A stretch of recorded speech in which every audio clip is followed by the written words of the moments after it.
Dartmoor prison, isolated from the outside world by walls of granite.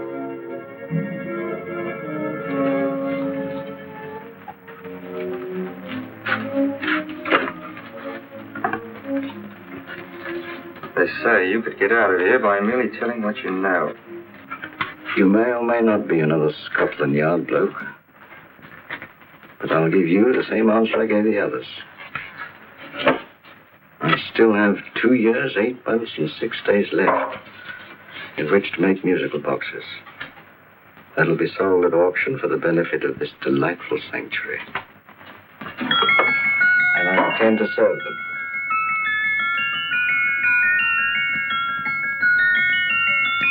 Move along.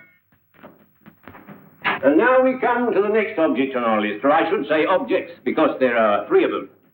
Now, ladies and gentlemen, these can be bought together or separately. Now, these beautiful little musical boxes only arrived this morning, and I didn't intend to put them on the auction block until later, but I'm going to sell them now. So, good friends, as our old pal Mark Antony used to say, lend me your ears. And what do you hear? Right. The beautiful tinkle tinkle of a musical box. What a lovely trinket. What a beautiful gift. Created and made by loving hands. A thing of beauty and utility. I was going to start with £5. It's a bargain, £5. Do I see any hands? If the connoisseur in the house will go £3 for it, £2. £1. 10 shillings. Thank you, sir. Ladies and gentlemen, 10 shillings is offered for a musical box you couldn't buy anywhere in London for less than £5. It'd be stealing to let it go for 10 shillings. Like taking milk from a baby. All right, we're selling for 10 shillings. 10 shillings, 10 shillings is offered, 10 shillings is offered, 10 shillings is offered. And anybody give me £1? Will give me £1? I want someone to give me £1. £1 is offered, £1 is offered, ladies and gentlemen, £1 is offered against you, sir. Will you go to £2? Will you go to £2, sir? £2. £2 is offered. £2 is offered. Going once, twice, third and the last call. Sold to the gentleman for £2. Sorry, my dear. Now, ladies and gentlemen, comes the opportunity to purchase an exact duplicate of the beautiful little musical box just bought by this gentleman for the ridiculous low price of £2. Oh, it's exactly the same. Exactly the same. Made with the same hands. You hear that? Isn't that lovely? That tinkle, tinkle, tinkle, tinkle. Sounds like Bow Bells to me, you know, little angels pulling on the ropes, eh? Who'll give me £2 for it? Who'll start me with £2? Will anybody start me with £2? Oh, come, ladies and gentlemen. You know, from your enthusiasm, we might all be in Scotland instead of London. Please buy it for me, Daddy. £2, certainly not. We all might be in Scotland. Besides, I don't like his manner. £1, 10 shillings. £1. £1 is ours. £1 is offered. The £1 is offered. Going £1. Any advance? Going once. Going twice. The third and the last call. Sold to the lady for £1. Smart bidding, my dear. Thank you. We come to the third and last of these beautiful little musical boxes. Exactly the same. Tinkle, tinkle. Isn't that lovely? Ladies and gentlemen, I don't bring you here to gull you and swindle you.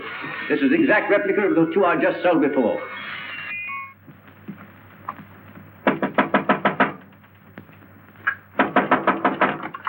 We're closed. But this is extremely important.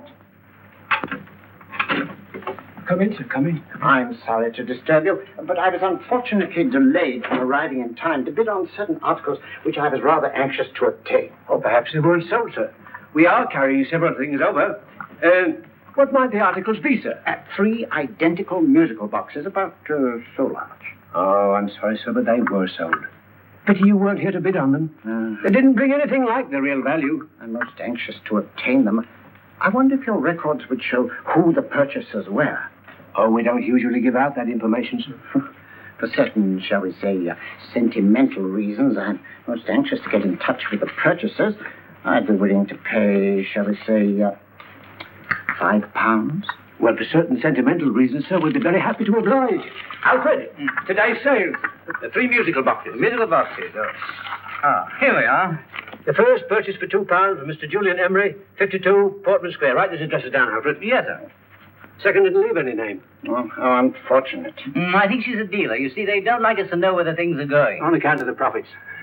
You say the second purchaser was a woman. Can you give me a description of her? Oh, she was a young woman. Fairly tall, slender. She had a light complexion and dark hair, and she was wearing A grey suit, don't you remember? That's right. She probably runs a gift shop. She paid £1. You say she comes here fairly frequently? No, I didn't say so. But she does, sir. Like as not, she'll come in on Thursday. We have sales on Mondays and Thursdays. Oh. And the third box? The third? Mr. William Kilgore, 143B Hampton Way. For 10 shillings. It's quite a drop from £2. Mr. Kilgore was a Scotchman. Oh. Well, thank you. You've been most helpful. Oh, thank you, sir. And any time you're passing, drop in. We always have lovely things for sale. How card, sir? Thank you. I'll be back Thursday.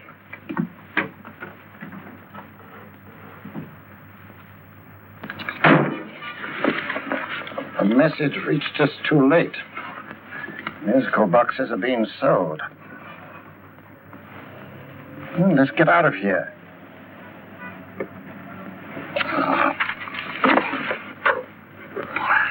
Someday you'll go too far. Reaching for a star, you fool. Yet a fool may touch a star, Colonel Cavanaugh, if he is high enough. But not possess it as you would. The musical boxes, they're being sold.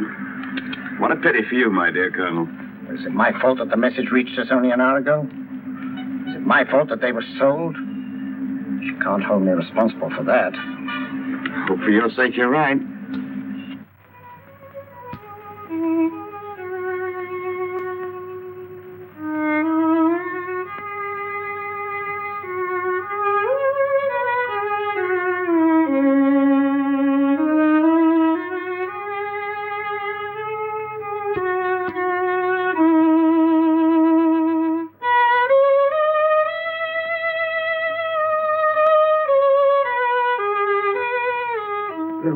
Upon you tonight at 7:45, a gentleman who desires to consult you upon a matter of the very deepest moment. Remember that letter, Holmes? It was written over 2 years ago. An interesting case. Devilishly interesting. Irene Adler. What a striking-looking woman from the brief glance I had of her. Seems only yesterday. What charm. What poise. And what a mind. Sharp enough and brilliant enough to outwit the great Sherlock Holmes himself. I take it the new issue of the Strand magazine is out, containing another of your slightly lurid tales. Indeed. And what do you call this one? I call it A Scandal in Bohemia. Not a bad title, eh? If you must record my exploits, I do wish you'd put less emphasis on the melodramatic and more on the intellectual issues involved. What do you mean by that? Well, I do hope you've given the woman a soul. She had one, you know. By the woman, I suppose you mean Irene Adler. Yes. I shall always remember her as the woman.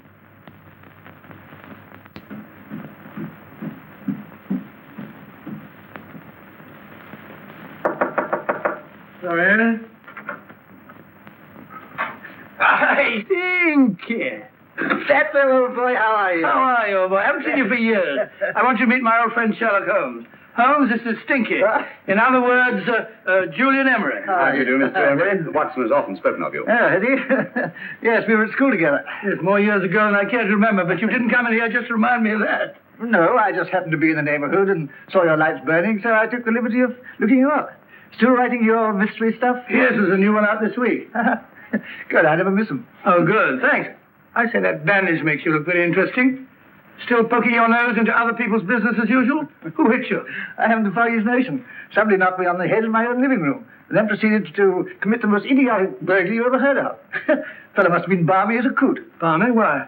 Come sit down, old boy. Would you like a cup of tea? Huh? Oh, all right. I'll go and tell Mrs. Hudson. Yeah. Why do you say the robbery was idiotic, Mr. Emery? Oh, simply from the fact that with about £5,000 worth of musical boxes in my living room, the thief, who I caught in the act, made off with one that isn't even worth £5. I gather you're a collector of musical boxes. Yes, I am indeed. Some of them very beautiful, but not the one that was stolen. The thief evidently grabbed the first thing that came to his hand when he heard me coming into the room. Still, it's rather odd, isn't it, that having disposed of you, he didn't pick up something more valuable. Mm-hmm. Was there anything unusual about the stolen box? No, nothing at all. No, I picked it up in the south of France, several years ago. You say you have many valuable music boxes. And yet the thief made off with one that isn't worth £5. Sounds like rather an intriguing little problem. Well, I take it that he was just an ordinary petty thief and didn't know the value. That is a possible explanation, and yet I venture to say that the average petty thief has a more extensive knowledge of the value of objets d'art than the average collector. Well, anyway, that's Scotland Yard's theory. They didn't get very excited about it. That's consistent anyway. I wonder if I might see your collection, Mr. Emery. Oh, of course you could, yes. Nothing a collector likes more than showing off his trophies. When would it suit you? No time like the present. Good. My place is just round in Portman Square. Shall we? Yes, right. Hello? Where are you going? Sticky hasn't had his tea yet. Oh, I'm sorry. We're going round to my place, where I'm going to give you something better than tea. Now, this one was made for Louis XV, and is one of the very few still in existence from that period, and a particularly fine specimen at that. Charming, isn't it? Quite.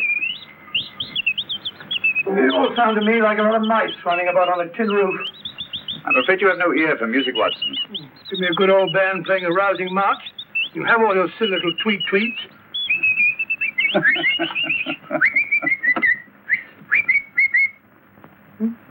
Another one. Is this me?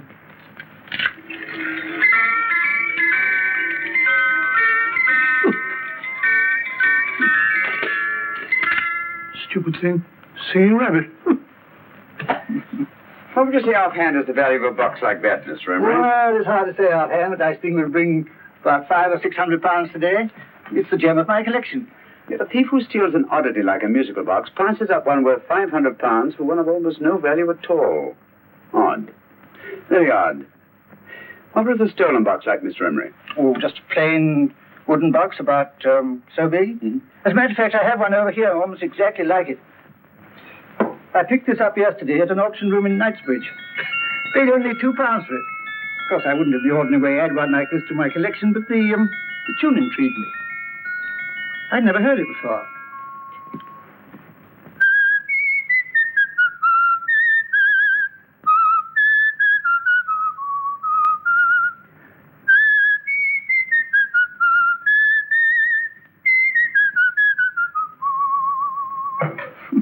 You have a remarkable ear for music, Holmes. Rather an unusual melody. Sit down, Will. Thanks.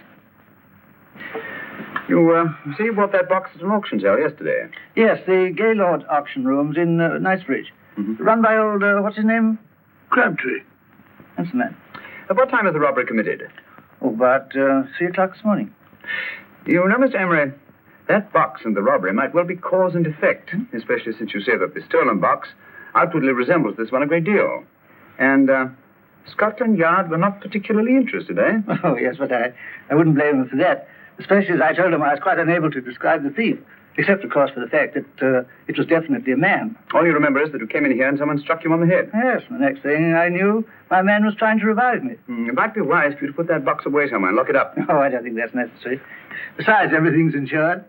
Well, at least if any further attempts at robbery are made, I'd suggest that you call the police, rather than running into any personal danger. Oh, come, Holmes, aren't you being a bit of an alarmist? Possibly. Well, Mr. Gray, with old Stinky. Seems to me you are making rather a mountain out of a molehill. Molehill is the word, old boy, and it's time you were in bed. Thanks so much for letting us see your place. How's this? Been glad meeting you. Holmes, I can't understand why you were so mysterious. Seems to me the petty thief explanation was the only sensible one. Really? I can't see how you can believe it was anything else. I didn't say I believed it to be anything else. The petty thief theory is the obvious one, I grant you. However, it's often a mistake to accept something as true merely because it's obvious. The truth is only arrived at by the painstaking process of eliminating the untrue. We are not able to do that in this case without further data. Rubbish, you're pulling my leg. You're trying to turn a tuppenny halfpenny robbery into an international plot. No, I'm not. I just hope that your friend Stinky is a little more cautious in the future. Just in case.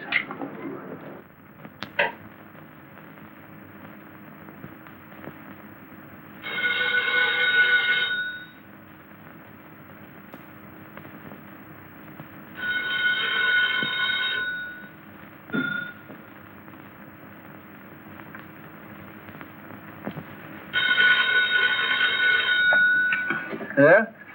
Yeah? Julian Emmerich here. Who? Why, of course I remember you, Mrs. Courtney. Yes. Yes, you're the one bright spot that they're affording the dull affair of Lady Sanford. Huh? Of course it isn't too late to come round. Yes, I shall be delighted to give you a drink. I tell you what, come straight up and I'll leave the door unlatched. Right, 15 minutes? Good. I shall be counting each moment. No, I mean that, really. Right, goodbye.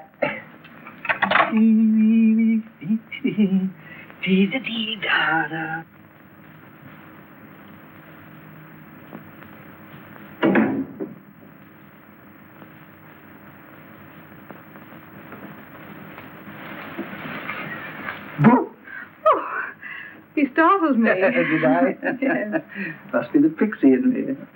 I know I shouldn't have called you so late. But I was at a party just around the corner, and I remembered your invitation to see your collection of musical boxes. My dear Mrs. Courtney, the pleasure is all the greater for being so unexpected. My friends call me Hilda. Thanks. Mine call me Stinky. Stinky, how quaint. Oh, what a perfectly wonderful collection of musical boxes. You know, when you told me you had a collection, I had no idea it was so attractive. Yes. They appeal to the ear as well as to the eye. Oh, what a plain little one. Why, it looks just like a country cousin amid all this grandeur. No. You mustn't underestimate the country cousin.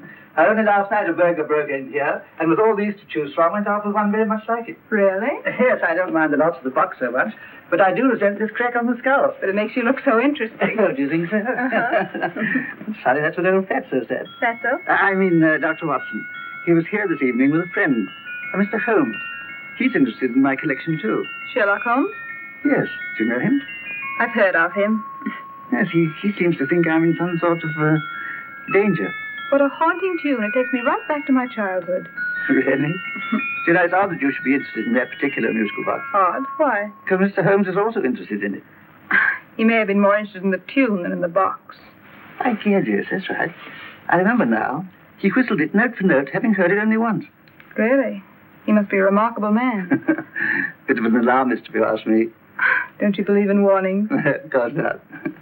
Who'd want a box like that? I would. You're not serious. Oh, but I am. Well, you put me in a very awkward position. I'm a collector, you know. And the collector buys but never sells. But if the price were high enough... The price has nothing to do with it. It's the principle of the thing. Yes, well, we haven't had our drink. No, thanks. I must be getting along. What's your Annie? I'm afraid so. You're not walking out on me, are you? My reputation. Stinky. I say, you know, you are an attractive woman. Thanks.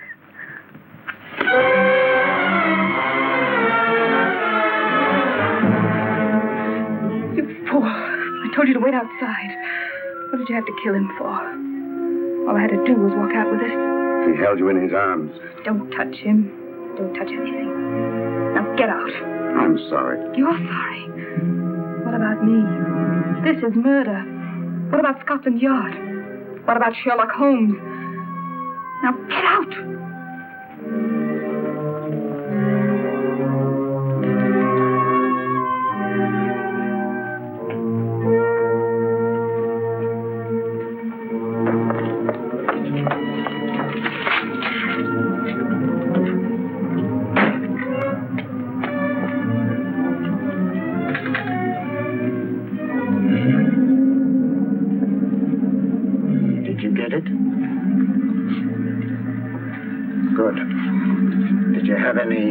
Trouble with him? Just a matter of murder.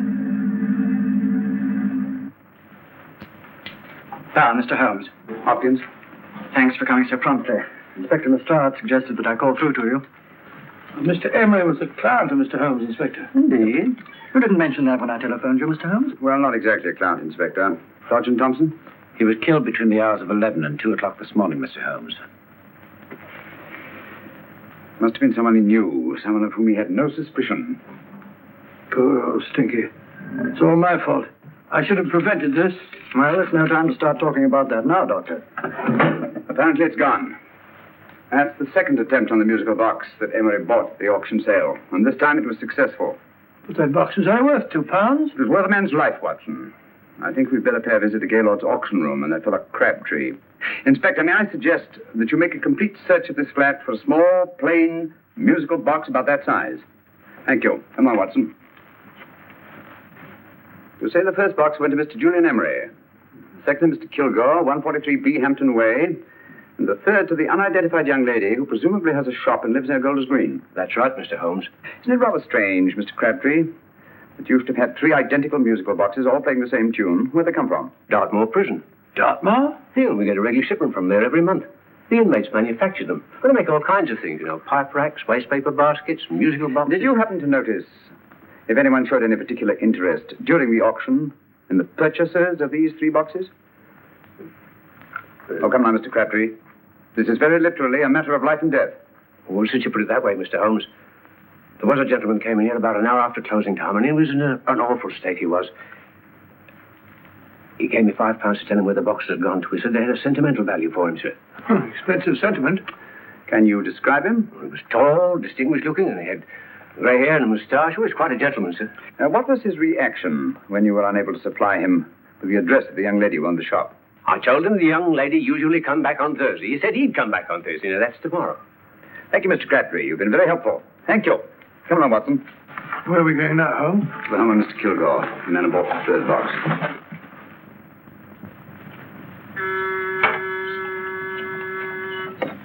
But hang it all, Holmes, how do you know those other 2 musical boxes are of any importance? I don't, but I certainly have no intention of waiting until the owners are murdered to find out. No one at home. I hope that's the explanation. I'll have a look through this window.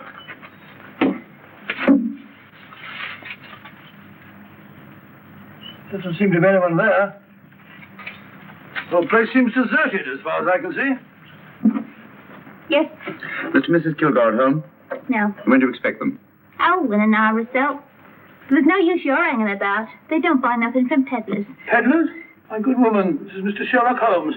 Sherlock Holmes? Oh, go on. Do you mind if I come in and wait? My business is rather urgent. Well, I've got to go out and do my shopping. And I don't know if Mrs. Kilgore'd like any strangers nosing about. Quite all right, I assure you. Well, I've got to be off. It's too late in the parlor. And no smoking either. Mrs. Kilgore says it smells up the house. Funny old girl, Holmes.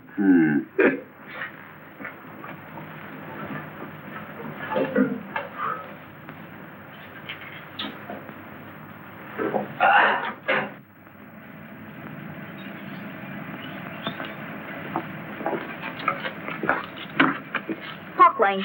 Park Lane? And what would the likes of you be doing in Park Lane? Now, don't worry about the fares, Ducky. If you know how to get to Park Lane, up it.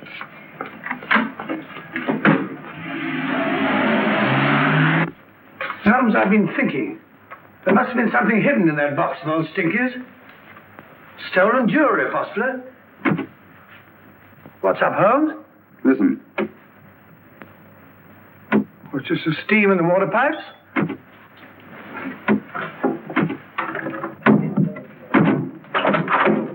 Watson! Great Scott! Come on, Holmes. Get on the chair here. It's all right, my dear. There. Now, don't worry. It's all over. There you are, dear. Don't cry anymore. She tied me up and shut me in the cupboard. I know. She won't come back. Did you show her your new musical box? Yes, she said she wanted to hear it play. And as soon as I showed it to her, she grabbed on. Oh, I know. Now, don't worry. We'll buy you a new musical box. Yes, my dear, the best one in London. Watson. Oh, what a fool I've been. What do you mean, Holmes? She took the musical box out of this house in that market basket. Right under our very noses. Why could the Kilgore charwoman want to take the music box? She isn't a Kilgore charwoman. She's a consummate actress. An extremely clever, unscrupulous woman who will stop at nothing. Take care of her child, Willie Wolf, till her parents get back. Explain everything to them. Of course I will. But, Holmes, where are you going? Somewhere, somehow, I must get to the young lady who bought that third musical box before our opponents find out. I only hope that I won't be too late. Oh, no. No, darling, You mustn't cry anymore. Now, cheer up. Would you like to hear old Uncle make a noise like a duck?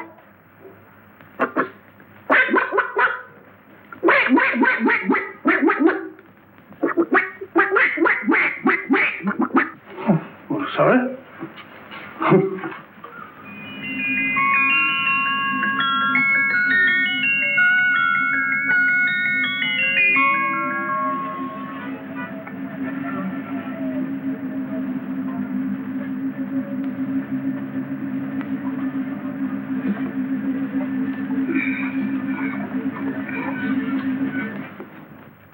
Now, ladies and gentlemen, how much am I offered for this beautiful lace Dresden china figurine? A lady of the French court. Now, this is the genuine article. What a beautiful ornament for your mantelpiece. Or you could use it as a centerpiece on the dining room table. Now, will somebody start me for £10? Will somebody start me for £10? £8? £7? All right, £5 is offered, £5 is offered, £5 is offered, £5.10, £5.15, £5.15. £6 is offered, £6, going once, going twice, the third and the last call will be all done. Sold to the lady from Twickenham for £6. Next, we have a real museum piece, ladies and gentlemen. A fine 19th century doll. A costume and exact replica of the holiday clothes worn by the Hungarian peasant women. Now, ladies and gentlemen, an article like this will cost you from £15 to £20 in a West End shop. I'm not going to ask you for anything like that. Who'll give me £2 for it? £2. Anybody offer me £2? £2 for the Hungarian? £2? £1. What? Does anybody give me £1? Anybody offer me £1 for the doll? £1 is offered, ladies and gentlemen. £1 is offered. Now, I'm not going to waste your valuable time or mine in trying to get one half of what this beautiful doll is worth. If the young lady can steal it for £1, that's her good fortune. So it's going once, it's going twice, the third and last call. Any more? Sold to the young lady for £1. And now, ladies and gentlemen, may I draw your attention to something which may be a great surprise to you, worthy of any collection. The only other one like it is in the British Museum. It's a Ming vase of the 7th dynasty. This vase lay in a large collection somewhere outside Rome for over 2 centuries, I understand. It was discovered there by the noted antiquarian Sir Andrew Coppleston. Now, some of you may remember Sir Andrew Coppleston. Besides being a noted traveller and antiquarian, he's also a gentleman rider. A girl with a parcel in her hand. That's her. Are you sure that's the girl? Well, she fits perfectly the auctioneer's description. Follow her, Hamid.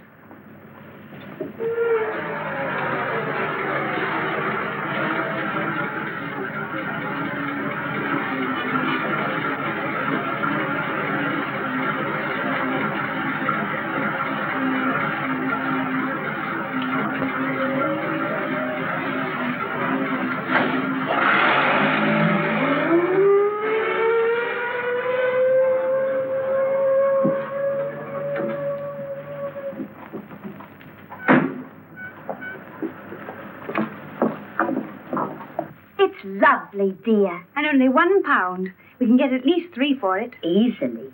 I'll go make some tea. I could do with a cup. Right. Good afternoon. Good afternoon. I'm looking for a birthday gift for a 7-year-old girl. What would you suggest? We have some lovely dolls. Now, this Hungarian... I think she has enough dolls already. Books are always welcome. Well, I'm looking for something a little different. Well, that's rather cute. What is it? Well, that's a musical box. Children always love them. And this is an exceptionally nice one. It plays many tunes.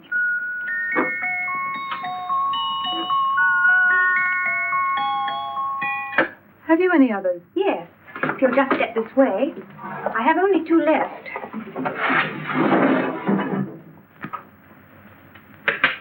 How nice.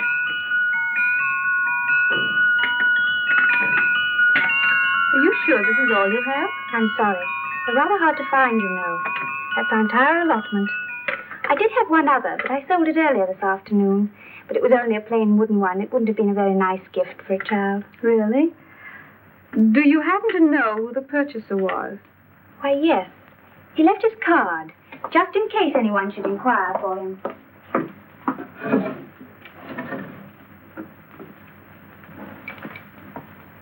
How interesting. I'm sorry, but I'm afraid I'll have to look a bit further. Thank you, anyway. Good afternoon. Thank you.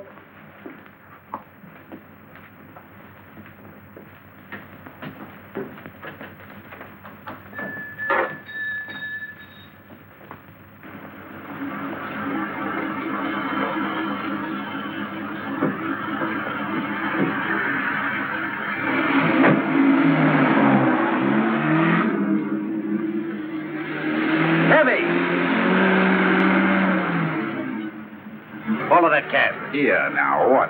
Scotland Yard. Off in.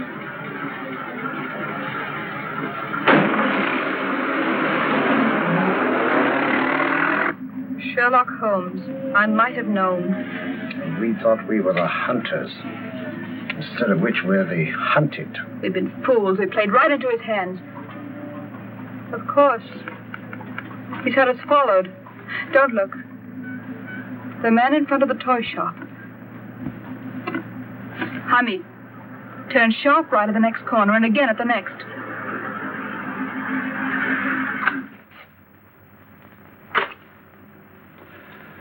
No photograph of her, Commissioner. As I expected. She's not a known criminal. But how do you expect to know if you do find her? After all, she was disguised as a charwoman. Don't worry, old fellow. If I ever see her again, I'll recognize her. Well, it won't be long till we know who they are and from where they operate. Who's covering them? Sergeant Thompson's following them, sir. They won't get away from him. He's a good man. We could have arrested them at Clifford's toy shop if we had any proof. But we know that they killed Emery. Proof, my dear fellow. We must have proof. We've x-rayed it, sir. There's nothing whatever concealed in the box. We'll have a look at the plates.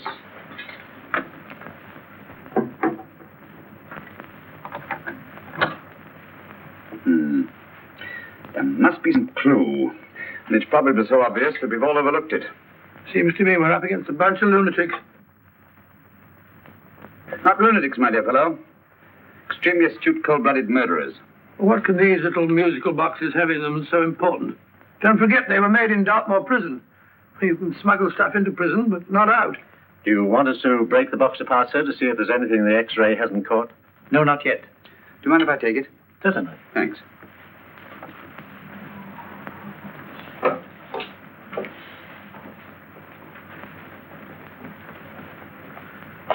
The governor of Dartmoor Prison informed us, sir, in answer to Mr. Holmes' question, that all 3 musical boxes were made by the same convict, John Davidson, serving a 7-year term, sir. Davidson? The Bank of England plates. That'll be all. Yes, sir. Now we're getting somewhere. Wait a minute.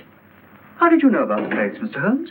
I'm a student of crime, Inspector. I make it my business to know about such things. And when the name of Davidson was mentioned... Well, who is this fellow Davidson? As long as Mr. Holmes seems to know all about it already, I suppose there's no harm in telling you. 2 years ago in London, there occurred a robbery of such tremendous importance, although the stolen articles themselves have no intrinsic value whatsoever, that the Home Secretary was instrumental in seeing that not a word of it appeared in any newspaper. But you never told me anything about this, Holmes. You were away at the time. Articles of no intrinsic value and yet of such importance? I don't understand. Davidson was apprehended within 15 minutes of committing the theft. But by that time, he'd hidden the articles in question and they've yet to be found. Before going further, Dr. Watson, I must inform you that this matter's not to be mentioned outside of this room. Of course not. Do I look like a man who gossip? Let's not go into that now, old fellow, shall we? Davidson had been employed for years in a position of extreme trust by the engravings department of the Bank of England. The articles he stole were nothing less than a complete duplicate set of plates for printing £5 notes. What? The Bank of England's own plates? Precisely. And with those plates, a gang of crooks could flood England with £5 notes, not forged in the usual sense of the word, but notes undetectable from genuine Bank of England notes in any way whatsoever. Good heavens. Any whisper at all might have resulted in enormous damage in shaking public confidence in the Treasury. We tried everything after we arrested Davidson. Offered him a shorter sentence if he'd tell us where he'd hidden the plates. Why, we even put in Scotland Yard men with him as cellmates, but no results. Obviously, Davidson is a man of strong character and infinite patience. Yet suddenly he feels impelled to smuggle out the secret of the hiding place of the plates to his confederates. Why? I don't understand, Mr. Holmes. Well, for example, has the Bank of England made any plans to radically change the design of the £5 note so that in, say, 7 years from now, notes made from the stolen plates would be worthless? Confidentially, Mr. Holmes, such a move was discussed. But replacing all the £5 notes in circulation would be such a Herculean task that nothing's been done about it as yet. I see. Of course, there is another possible explanation. Davidson didn't have much time to find a hiding place before he was captured. He may be afraid that the plates will be accidentally discovered before he's released. Hence his anxiety to communicate their whereabouts to his confederates as soon as possible. I believe you've hit it, Mr. Holmes. I'm sure that the message is contained in this musical box. Or rather, in all three musical boxes, since possession of all three seems to be essential. Our opponents have 2/3 of the puzzle, we have 1/3. Well, what are you going to do, Holmes?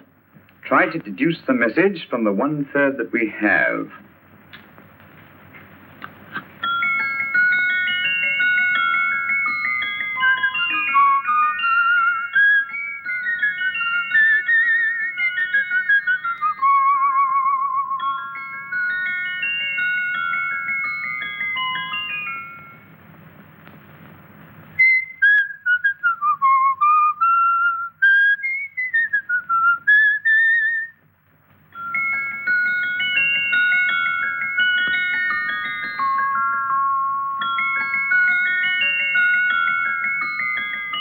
It's the same tune as the one played by Emery's musical box.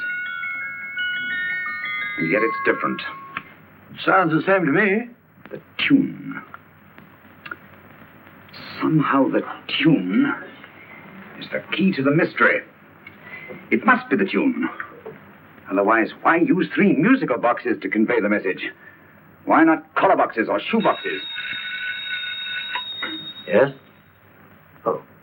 It's for you, Inspector. Oh, thank you, sir. Inspector Hopkins speaking. What? Where? Golders Green Station reports they've just found Sergeant Thompson's body. From the tire marks on his clothes, he was apparently run over by a taxi. What an unfortunate accident. Not an accident, my dear fellow. I'm afraid it's murder. You never know just who you're going to meet when you're walking down a busy London street. Mrs. Orchid, Mrs. Brown, any subject of the crowd. Oh, you never know just who you're going to meet. So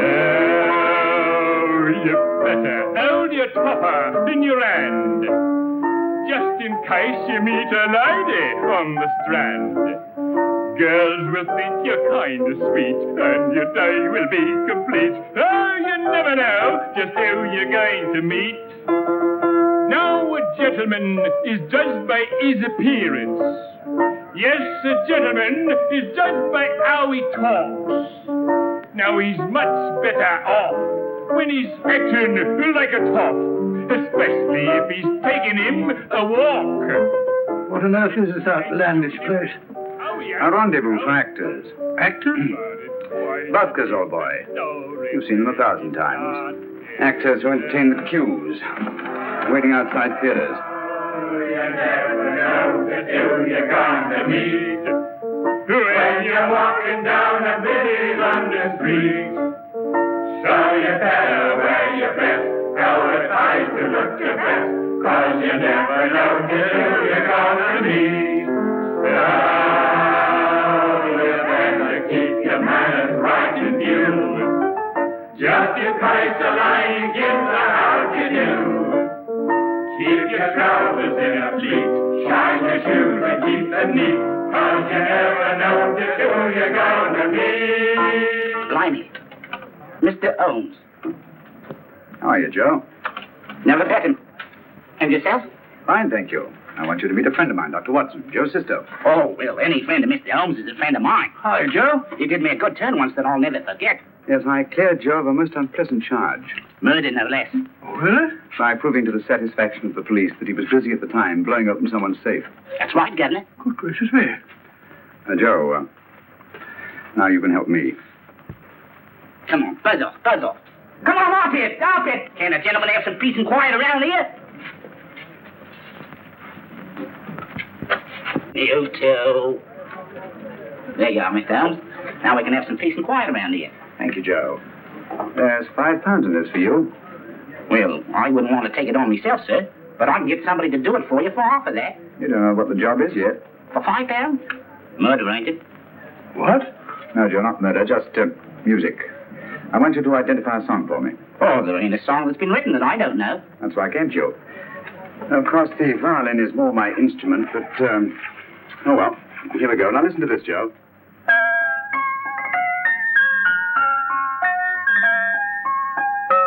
Wait a minute. You're playing that wrong. That should be E natural, not E flat. You know the song? Oh, yes. It's an old Australian song called The Swag Man. But you're playing it all wrong. That's what I hoped you'd say. Now listen again, Joe.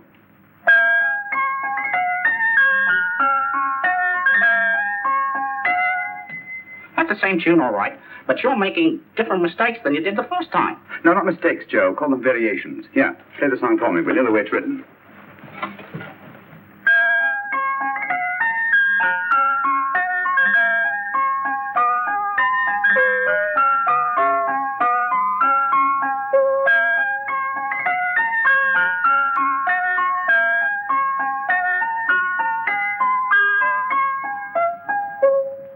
There you are. Thank you, Joe. What's it mean, Holmes? Are you onto something? Perhaps. I don't know yet. It's probably a code of some sort. Joe? Could you write the song down for me? The way it was originally written? Oh, sure, Miss Downs. But it'll take a few minutes. Mm-hmm. Here, Mabel. Hey, Lale. Come on, up to it. Wrong with it.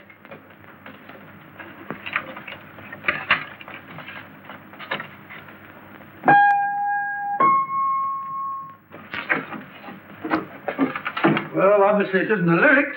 No combination of those words made any sense at all. The variations in the way Emery's musical box played the tune are different from the variations in the one we have. You sure? Quite. You see, I took the trouble to memorize the tune as played by Emery's box that night we were with him in his flat. Holmes, you amaze me. Elementary, my dear fellow. One of the first principles in solving crime is never to disregard anything, no matter how trivial. But why are 3 boxes? Why not 1? Because the message was obviously too long to be conveyed by any one variation. Then there's the 3rd box, the one that woman took from the Kilgores. That contains yet another set of variations. Yes, well, it's all beyond me. Well, all we have to do now is to find the secret of the variations. Not a very easy problem to solve, my dear fellow. Hello. What's up? We've had company.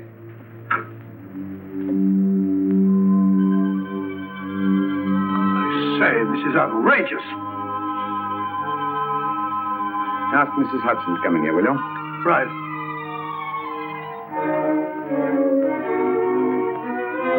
Mrs. Hudson? Yes? Oh, there you are. Will you come up here at once, please? Oh, coming, sir.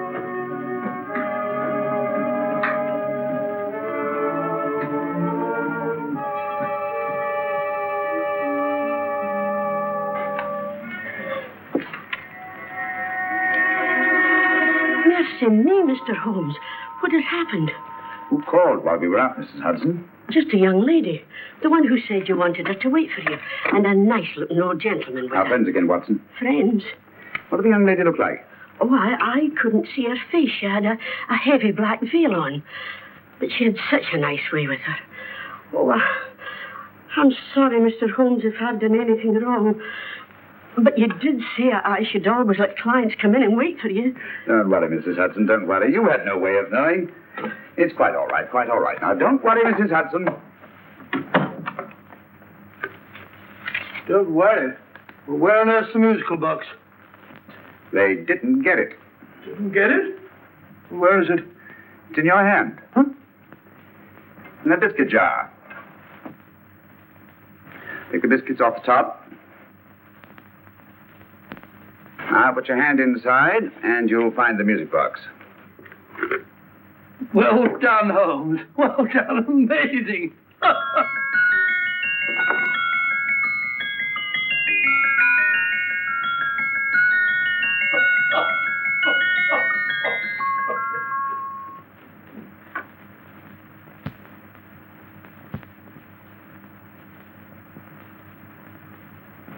Whew. Nice fresh smell.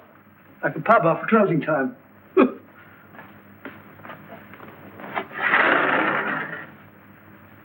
I say, Holmes, What? it's morning. Allow me to congratulate you on a brilliant bit of deduction.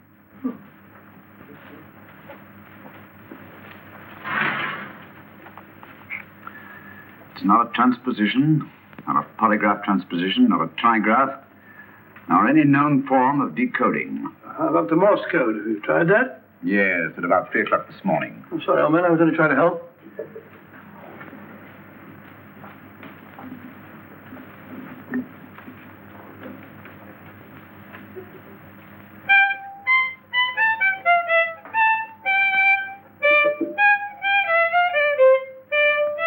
Oh, do me a favor. Not again. Must have heard that thing 1,000 times.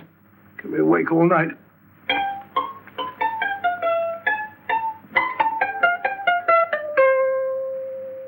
Not a very distinguished composition, I grant you. You know perfectly well I don't know one tune from the other. When I was a kid, my people tried to have me taught the piano. I've always felt sorry for that old teacher of mine. The poor old girl finally reached the point of numbering the keys for me. 1, 2, 3, 4. Even then, I never progressed beyond it. Numbering the keys, Watson. The 19th key of the keyboard is the 19th letter of the alphabet. S. Here. Write it down when I give it to you, old fellow, will you? The first alternate note. Write S first. Now, the 8th key is H. The 5th key, E. The 12th key, L. The 6th key, F. S-H-E-L-F. Shelf. Your piano lessons were not in vain, old fellow. You've solved it. Thank you.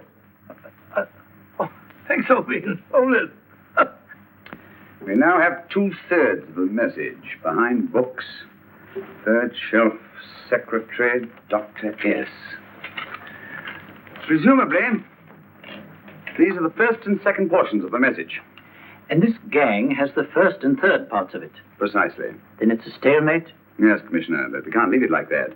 There's no doubt in my mind that they'll try to secure our third of the message that's missing.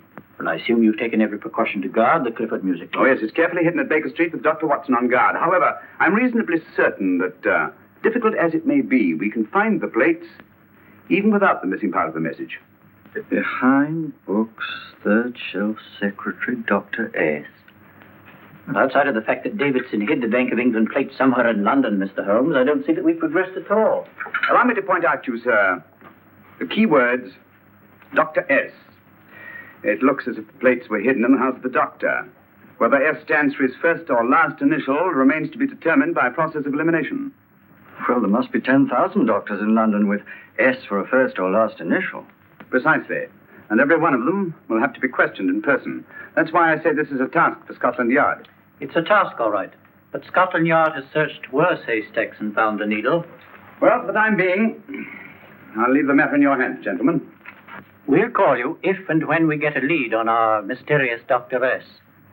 In the meantime, I intend to follow up a little clue concerning a cigarette.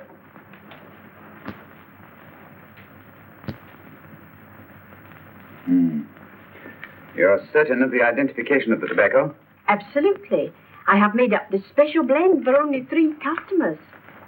It is almost pure Egyptian, with a mixture of latakia for added body, and a pinch of perique.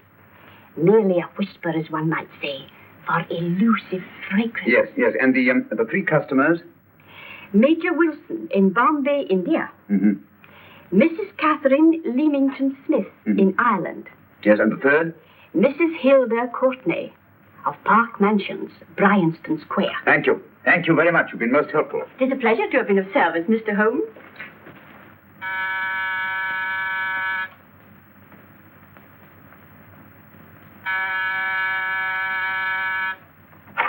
Yes? Mrs. Courtney? Yes. My name is Sherlock Holmes. Oh, do come in. Thank you. I've heard of you, of course, Mr. Holmes. I believe we have a mutual friend in Sir Edward Brookdale. He's spoken to me of you quite often. Indeed. And to what good fortune am I indebted for this visit? I think you know Mrs. Courtney. Well, I did get a summons for stealing last week. But outside of that, I don't think I'm of any interest to the police. Oh, come now, Mrs. Courtney. You seem to forget that you and I have met before. I'm sorry. I'm sure I would have remembered meeting the great Sherlock Holmes. Please sit down. Thank you. You say we met before? Yes. At the home of Mr. and Mrs. Kilgore, 143B Hampton Road. Kilgore? I don't think I know anyone of that name. Well, I didn't say you knew them. As a matter of fact, you called on them when they were out. I don't understand, Mr. Holmes. Really? And you were dressed rather differently. Indeed. Cigarette? Thank you.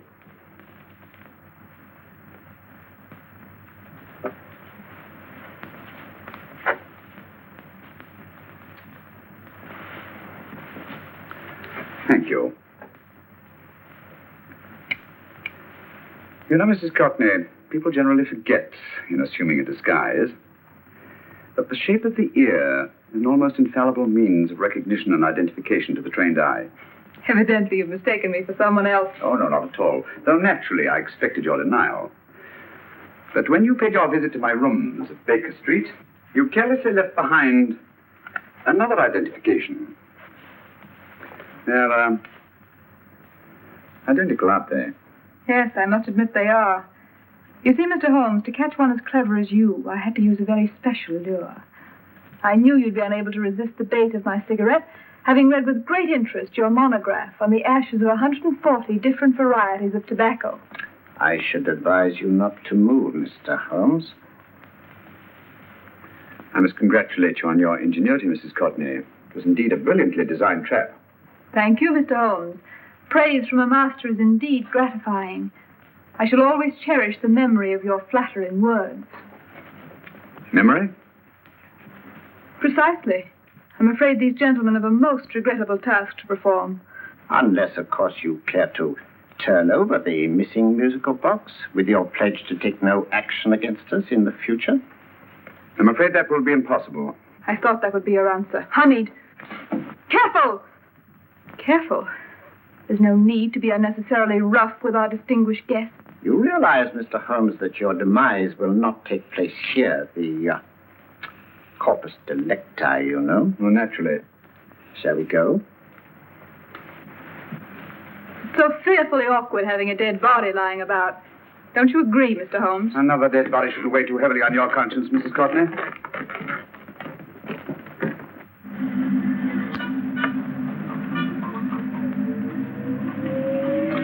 You mind if I have a cigarette? Don't see why not.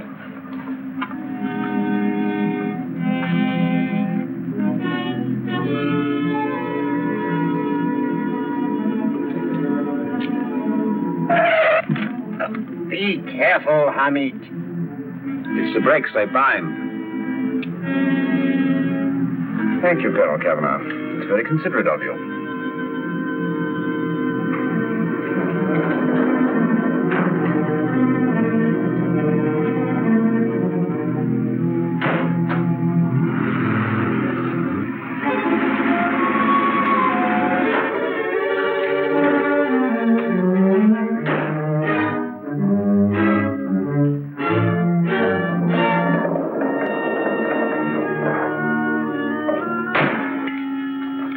You'll be happy to know, Mr. Holmes, that your death will be a painless one. Hamid, attach this to the motor of the taxi. That little attachment, my dear Mr. Holmes, contains the deadly fluid known as monosulfide. The Germans use it with gratifying results in removing their undesirables. Start the motor.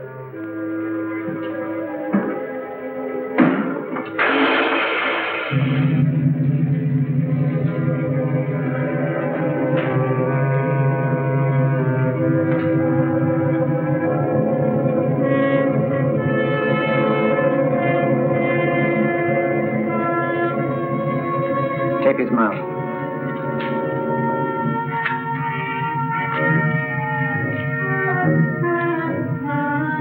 Now, up with him, Hamid.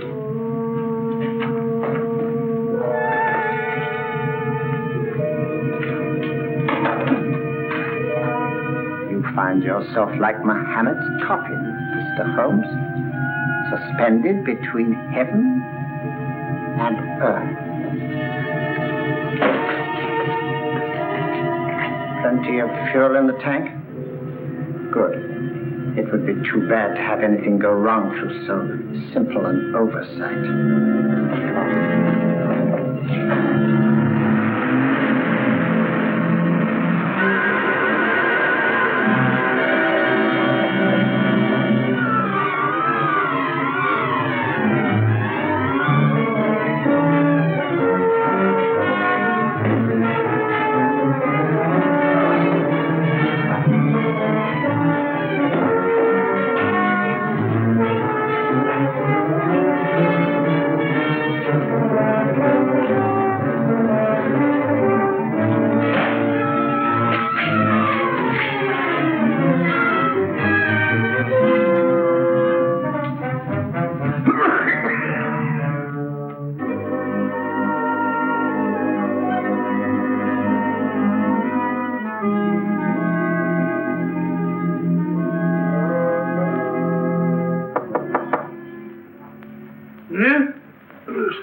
Good afternoon. Mr. Sherlock Holmes? No, I'm Dr. Watson. Oh, of course, Dr. Watson.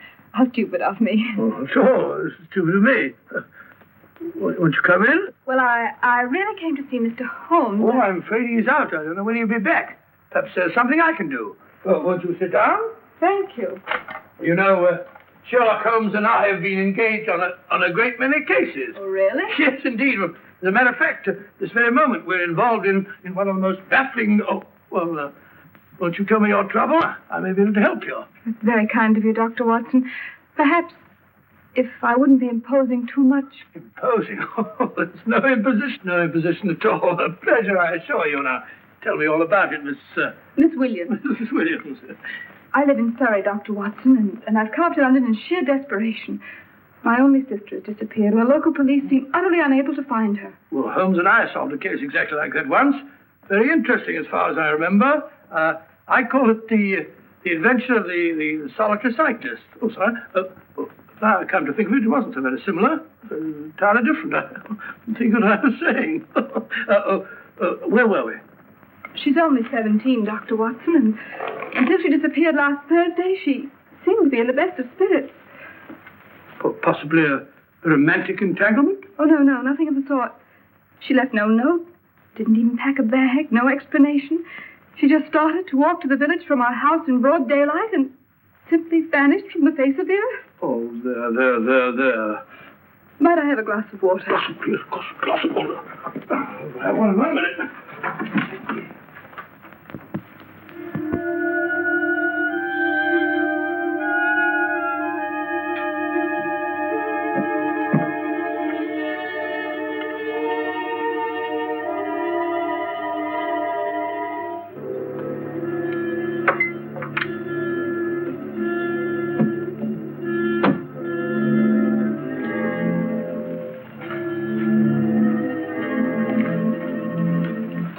There you are, my dear. Thank you, Dr. Watson.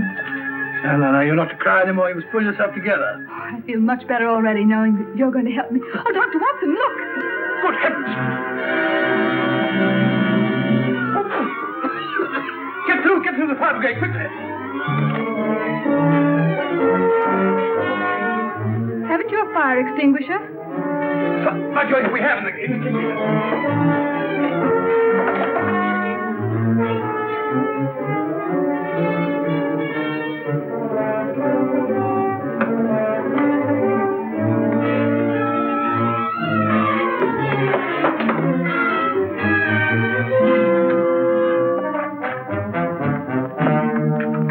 Don't you worry, Miss Williams. We'll have this thing out in no time.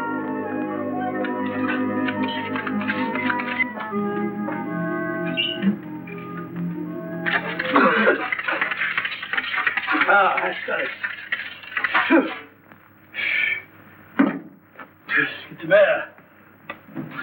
Well, you see, there was no need for the fire brigade after all.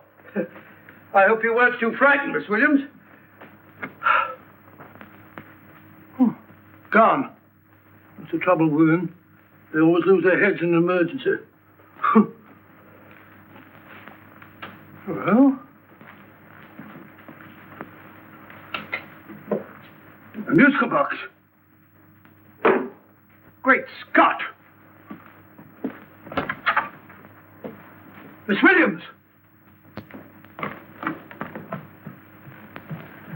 Well? Good. And Holmes? By now, Mr. Holmes has no doubt exchanged his violin for a harp. Always assuming that heaven is his destination. And now that we have the missing musical box.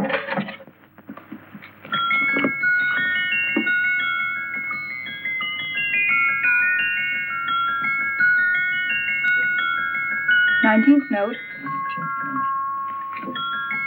19th letter. Yes. He hasn't been there, you say? Holmes, where on earth have you been? I've been trying to get you at the club, at Scotland Yard, all over London. You were looking for me in the wrong places. Holmes, terrible things happened. I've been duped. That woman, she made a complete fool of me. Well, what do you mean? Well, she came here and let off a smoke bomb. I thought the whole place was on fire, and my first thought was to save the musical box. No need to say any more. She has the box. Yes. Don't blame yourself too much, old fellow. She's an extremely clever antagonist. Smoke bomb, you said? Well, you can console yourself with the thought that your charming friend is at least a reader of yours. What do you mean? If I remember correctly, you wrote about my little experiment with smoke and the cry of fire in a story you entitled A Scandal in Bohemia, which has just appeared in the Strand magazine. All right, old boy. Don't rub it in. But it may cheer you up to know that you made a fool of me, too. That cigarette stub was planted here for one express purpose. We're going to bandaging around this place. Bandaging? What's the matter, Holmes? You hurt? Explanations will have to wait until later. At the moment, we're faced with a problem which I fear is insurmountable. Come over here, old boy, will you? Right. Our opponents are in possession of all three parts of the code. And here are we, while the Bank of England plates pass into their possession. Cheer up, old fellow, cheer up. As Dr. Samuel Johnson once said, there's no problem the mind of man can set that the mind of man cannot solve. What's that, old fellow? I was just quoting Dr. Samuel Johnson. He said there is Thank you, Watson. Thank you. Leaving the front reception room, we come into the main hall, where Dr. Johnson was in the habit of passing through to have his meager meals in the dining room opposite, in company with his friend and biographer, James Boswell. We will now pass up the stairway, which remains in its natural wood finish, just as it was when the good doctor was here. The framed etching on the wall is believed to have been presented to Dr. Johnson by the distinguished painter, Sir Joshua Reynolds. I've been told here that picture was given in by Mrs. Thrale, and it's definitely not a Reynolds. Is that important, my dear? Oh, I'm sorry. This way, ladies and gentlemen, please, this way. Move along, children, move along. The secretary's not on this floor. Patience, Hamid. I've a feeling... My dear Colonel, with Sherlock Holmes out of the way, what could go wrong?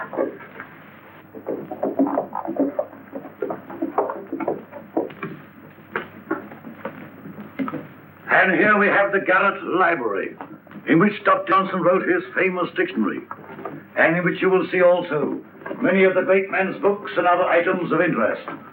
Step forward, ladies and gentlemen, please, step forward. Standing in the corner is the secretary, which contains many of the original works by the literary genius. On this table, Dr. Johnson's cat, Hodge, used to sleep while his master worked.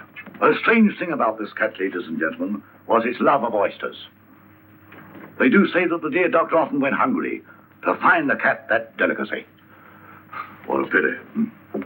Now we will visit the grey room, which is immediately below us, in which you will see the very bed in which Dr. Johnson died. What did he die of? Gout. Just gout. This way, ladies and gentlemen. Mind the steps, please.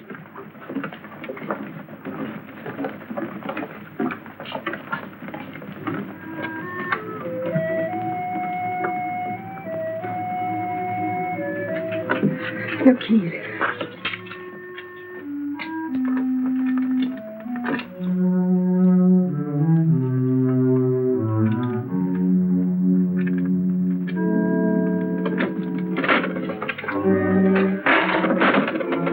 Third shelf up.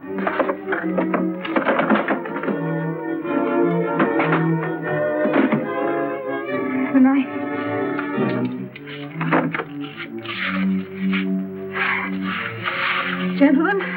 Bank of England plates. Well, Mrs. Courtney, so we meet again. No, I shouldn't do that if I were you, Colonel Kavanagh. I must congratulate you, Mr. Holmes. You're far more clever than I thought. Thank you, Mrs. Courtney. Praise from you is indeed gratifying. I shall always cherish the memory of your flattering words. Memory? Oh, thank you. And now I have a most regrettable task to perform.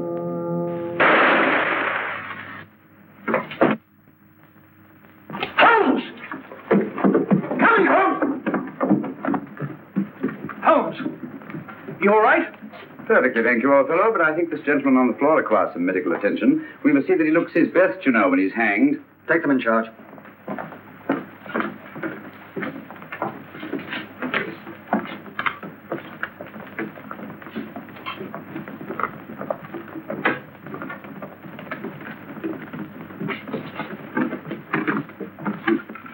A brilliant antagonist. It's a pity her talents were so misdirected. Will you see that these plates are returned to the Bank of England, Inspector? I still don't understand how you solved it, Mr. Holmes. It's entirely due to Dr. Watson. He gave me the clue when he mentioned Dr. Samuel Johnson. Well, congratulations, Doctor. Oh, thank you, Inspector. I don't think I'd have done it entirely without Mr. Holmes' help, you know.